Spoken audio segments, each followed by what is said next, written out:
Muslim kafah, Muslim yang lengkap dan sempurna. Muslim kafah, Muslim yang lengkap dan sempurna. Penjelasan Surah Al-Imran 3 ayat 42.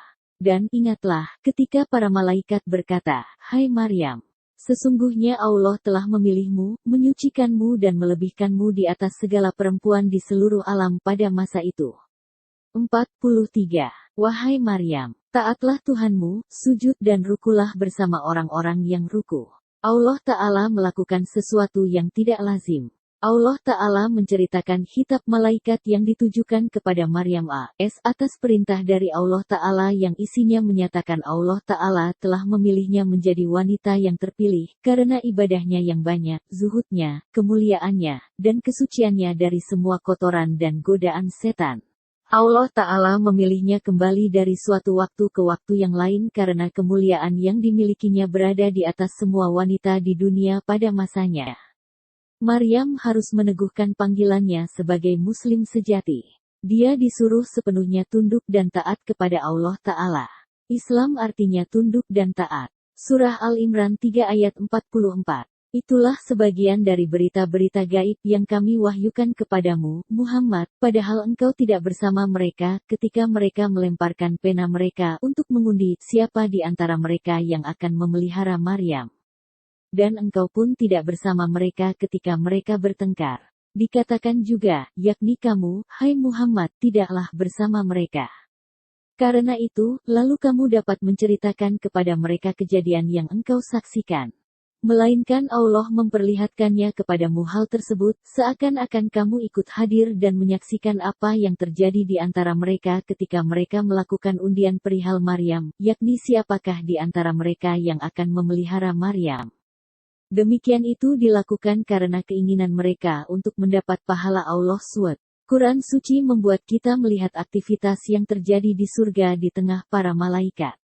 Tampaknya semua malaikat ingin ditunjuk sebagai malaikat pemelihara Maryam. Untuk menyelesaikan masalah ini, para malaikat mengundi siapa yang akan diberi tugas. Tidak ada di bagian lain dari Al-Quran di mana kita membaca gairah seperti ini terjadi di surga. Allah Ta'ala akan melakukan sesuatu sangat istimewa yang belum pernah terjadi sebelum dan sesudahnya. Surah Al-Imran 3 ayat 45. Ingatlah, ketika para malaikat berkata, "Wahai Maryam, sesungguhnya Allah menyampaikan kabar gembira kepadamu tentang sebuah kalimat firman darinya, yaitu seorang putra, namanya Al-Masih Isa putra Maryam, seorang terkemuka di dunia dan di akhirat dan termasuk orang-orang yang didekatkan kepada Allah." Dikisahkan seorang anak yang proses kejadiannya hanya melalui kalimat perintah dari Allah Ta'ala, yaitu dengan ucapan, "Kun, jadilah," maka jadilah dia. Hal inilah yang dimaksud dengan tafsir firman-Nya, yang membenarkan kalimat yang datang dari Allah. Surah Al-Imran pukul 3.39, menurut pendapat jumhur ulama, sebagaimana yang telah disebutkan penjelasannya. Namanya Al-Masih Isa putra Maryam. Surah Al-Imran pukul 3.45. Ayat 45 adalah pemberitahuan kepada Maryam dia telah dipilih melahirkan Nabi Isa. Muslim di seluruh dunia punya dua nama untuk Isa. Kita sebut dia Isa Kalimatullah atau firman Allah dan Isa Rohullah atau Roh Allah. Mengapa menyebut Isa dengan dua nama ini? Jawabannya ada di Surah Al-Imran 3 ayat 45 dan Surah Al-Anbiya 21 ayat 91. Allah Ta'ala berkata dia akan menaruh firman-Nya dalam Maryam.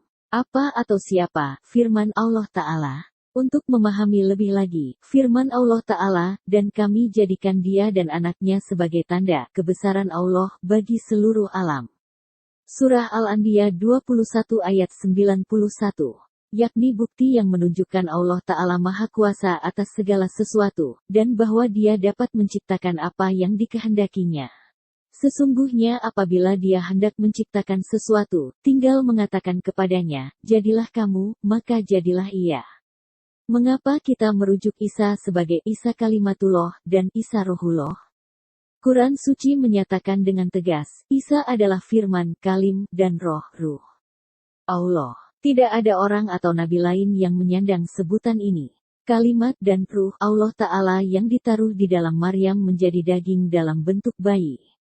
Dia menyuruh Maryam menamai bayi itu Isa Al-Masih, yang artinya, yang diurapi atau dijanjikan. Isa akan terkemuka di antara semua orang di dunia ini dan selamanya di surga, dan dia akan menjadi orang yang paling dekat dengan Allah Ta'ala. Quran Suci memberikan gambaran Isa bagi kita.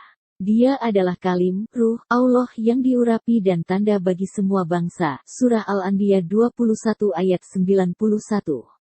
Bersambung Muslim Kafah tanda pagar 3.